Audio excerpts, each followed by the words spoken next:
Engagement होण्याआधीची खटपट किंवा त्याआधीची तयारी या सिरीजमध्ये तुमचं पुन्हा एकदा स्वागत आहे।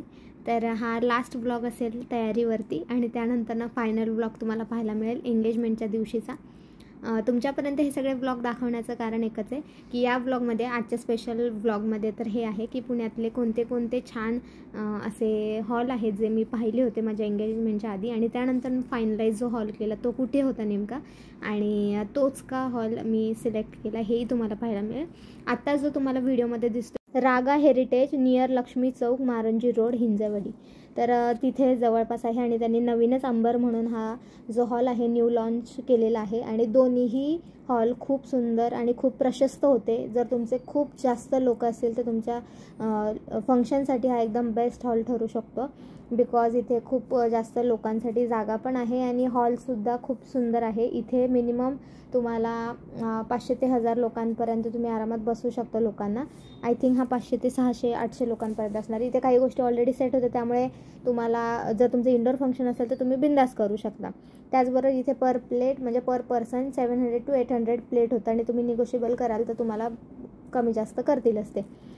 जो अंबर हॉल होता तो मला असं वाटतं की 1000+ लोकांसाठी आहे, त्यामुळे त्यांनी दोन्ही हॉल आम्हाला दाखवले आणि याचा प्लस पॉईंट असा होता की इथे पार्किंगसाठी प्रशस्त जागा आहे आणि तुमचे कितीही गाड्या जरी आल्या तरी पण तिथे तुमच्या जे गेस्ट असतील त्यांच्यासाठी व्यवस्थित पार्किंगसाठी सोय होती। इवन ॲट अ टाईम 2 लोकांचे जरी फंक्शन्स असतील तरी पण तुम्हाला छान पार्किंगसाठी सोय होती। त्यानंतर रागा हेरिटेज जे आहे त्याच्यावरती टेरेसवरती पण हळदी फंक्शनसाठी खूप सुंदर सेट तुम्ही लावू शकता अशी जागा आहे आणि सनसेटच्या टाईमला खूप सुंदर फोटोशूट पण होतो। हा आता आपण अंबर पॅलेसच्या इथे चाललेली आहे। अंबर पॅलेसमध्ये एक खासियत होती की अंबर पॅलेसमध्ये जे झुंबरची लाईन होती ती लाईट लावल्यानंतर फार सुंदर दिसत होती आणि ते 1000+ लोक या हॉलमध्ये मावू शकतात। पण पुन्हा एकदा माझी जी प्रायोरिटी होती, बघा लाईट लावल्यानंतर किती सुंदर दिसते, पुन्हा एकदा माझी जी प्रायोरिटी होती मला ओपन गार्डन स्पेस हवा होता बिकॉज मला जशी एंट्री हवी होती जे ग्रीनरी हवं होतं ते माझ्या लुकला सूट झालं पाहिजे अशा हिशोबाने मी तो हॉल शोधत होते। हे दोन्ही हॉल खूप सुंदर होते बट मला जशी थीम हवी होती त्यासाठी योग्य नव्हते। त्यांनी त्यांचा एक आउटडोर हॉल दाखवला जिथे त्यांचं रात्रीचं डिनरचं सेटअप लागतं तिथे, बट ती थोडीशी छोटीशी जागा वाटली मला। डिनरच्या हिशोबाने योग्य आहे, इवन छोटासा कार्यक्रम असेल तर त्यासाठी पण योग्य आहे, पण आपला क्राऊड जास्त होता त्या मानाने मग तिथे प्रॉब्लेम झाला असता, त्यामुळे या हॉलला मी चांगला असूनही हो म्हणू नाही शकले। त्यानंतर आम्ही पुढे निघालो। पुढचा हॉल खूप सुंदर होता।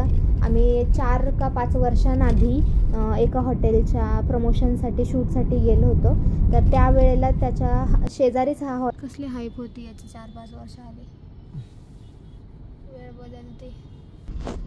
आता आम्ही चाललो सेकंड हॉल पाहण्यासाठी आणि तो हॉल मी आय थिंक 3 वर्ष आधी पाहिला असेल, 3 ते 4 वर्ष आधी। तर आता त्याचं कसं काय सगळं पाहूयात। आणि बोलता बोलता आम्ही आलो त्या हॉलमध्ये। निशिगंध नाव आहे, आज काहीतरी आहे फंक्शन तिथे ऑलरेडी, लेट्स सी। आता ज्या हॉलमध्ये आम्ही चाललो तो हॉल खरंच खूप सुंदर होता, पण त्याचं फक्त हॉलचं भाडं 8 लाख रुपये होतं आणि प्लस तुम्ही त्यावरती जेवण वगैरे घ्याल, इव्हेंट मॅनेजमेंट झालं, डेकोरेशन झालं, सगळं काही ते वेगळे चार्जेस। तर मला असं त्या पॉईंटला असं वाटलं की एंगेजमेंटसाठी फक्त हॉलला इतकं भाडं देणं गरजेचं नाही बिकॉज लग्नाच्या वेळेला कसं 4-4 फंक्शन्स असतात, सो ते वर्थ होतं फुल डे। बट माझं फंक्शन हे इव्हिनिंगला होतं आणि खूप कमी टाईमसाठी मला हॉल हवा होता, तर 8 लाख रुपये फक्त हॉलसाठी देणं मला नाही वाटत की तिथे वर्थ झालं असतं। तेवढे पैसे मी दुसऱ्या जागी लावू शकले असते आणि मी ते लावले। त्यामुळे तुम्ही मला कमेंट करून सांगा। आता इथे प्रश्न हा नाही पडत की आपण लावायला पाहिजे होते की किंवा नव्हते लावायला पाहिजे, इथे प्रश्न हा पडतो की खरंच ते गरजेचं होतं का? तर मला ते नाही वाटलं गरजेचं, म्हणून मी त्या टाईमला हॉल चांगला असून पण त्याला बुक नाही करू शकले। आणि ॲज यू ऑल नो की आम्ही दोघंही स्वतः ह्या सगळ्या गोष्टींची जबाबदारी घेतो आहे, त्यामुळे खर्च हा आमच्या दोघांच्या खिशातून जाणार होता, त्यामुळे आम्ही छोट्या छोट्या गोष्टींचा फार विचार केला आहे। त्यामुळेच हा मला निर्णय घ्यावासा वाटला की मॅच्युरिटी इथे आली आहे की काय केलं पाहिजे काय नाही केलं पाहिजे, त्यामुळे छान वाटतं। खरं सांगू गाडीचं स्टॉप घेण्याचं कारण एकच होतं की 2 सेकंदासाठी इमॅजिन केलं स्वतःला, जर खरंच आपली हळदी असेल तर आपण असंच एन्जॉय करू का, की कसं दिसेल नेमकं आपण आपल्या हळदीमध्ये, आम्ही दोघं नेमकं कशी एंट्री मारू. तर थोडंसं इमॅजिन केलं, आनंद घेतला आणि चाललो पुढे. इथे आउटडोर हॉल आणि इकडे एवढ्या सगळ्या रूम्स पण होत्या राहायला आणि इकडे आतमध्ये हॉल आहे. पहिला आपण इन्क्वायरी करूया. बरेच बंद चालू होते, त्यावर माझ्याकडे रागात बघतोय पिक्चर थोडासा रिलेट झाला की हे काय असं लाईट बंद चालू होते. बट पॉवर सप्लायचा काही इश्यू असेल त्यामुळे. पण इथे भरपूर जागा होती गेस्टसाठी. आता हा यांचा इंडोर हॉल आहे. 1000, 1500, 2000 लोक मला असं वाटते आरामात या हॉलमध्ये मावू शकतील इतकी संख्या होती. म्हणजे इतकी मोठी जागा आहे या हॉलमध्ये. आणि निशिगंधा फेवरेटच आहे माझा पहिल्यापासून. इथे जेवणाची सोय, लोकांना बसण्यासाठी जागा होती. त्यानंतर आपण आउटडोर हॉलमध्ये जाऊयात.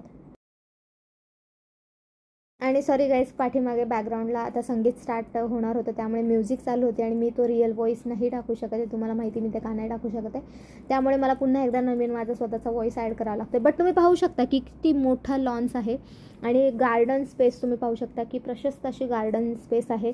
त्यामुळे इथे संगीत फंक्शन, हळदी फंक्शन किंवा मला जसं एंट्री करायची होती तीसुद्धा एकदम बिंदास झाली असते.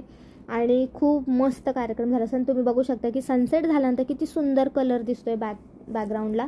आणि एंट्री पण खूपच सुंदर असं डेस्टिनेशन वेडिंग होऊ शकतं. म्हणजे येता अंधारच पडला होता. आमचं जाण्याचं काहीच आता म्हणजे इतकं मिनिंग होणार नाही आहे. पण आता आलोच तर चाललो आहे. कारण आम्ही बरोबर 6:30पर्यंत लास्ट असायला पाहिजे होतं. पण आता 7 वाजले, तर ऑलमोस्ट अंधार पडला आहे. मग नक्की 6:30, 5:30 नंतर कसं गोल्डन आवर कसं नक्की रिफ्लेक्ट होते तिथे ते पाहायचं होतं मेन. आमचं येण्याचं रिझनच ते होतं. पण आता बघूयात काय होतं आहे.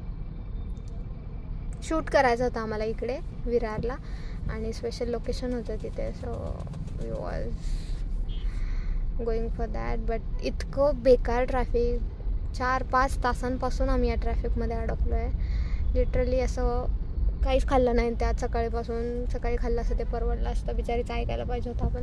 नंतर मग सामान जॉईंट होत गेलं आणि नंतर मग असं झालं की कसं आपण तर गेलंच. बघूयात आता काय होतं. आता आली आहे मी 4था हॉल पाहायला. हा पण रागा पॅलेसच आहे पण हा चिंचवडचा आहे. एवढा जवळ असताना का आपण एवढा लांब गेला असं मला काय कळालंच नाही. हे रेस्टॉरंट आहे आणि ते वाला हॉल आहे. सो हा त्यांचा बँकेट हॉल आहे आणि हे त्यांचा रेस्टॉरंट आहे. मेन प्रॉब्लेम डेकोरेटर्सचा होता आम्हाला, की म्हणजे आम्हाला जो डेकोरेटर आणायचा तो बाहेरचा आहे ॲक्च्युली. ते इन हाऊसवालाच बोलतात हे करायचं. त्यामुळे बघूयात आता काय होतंय.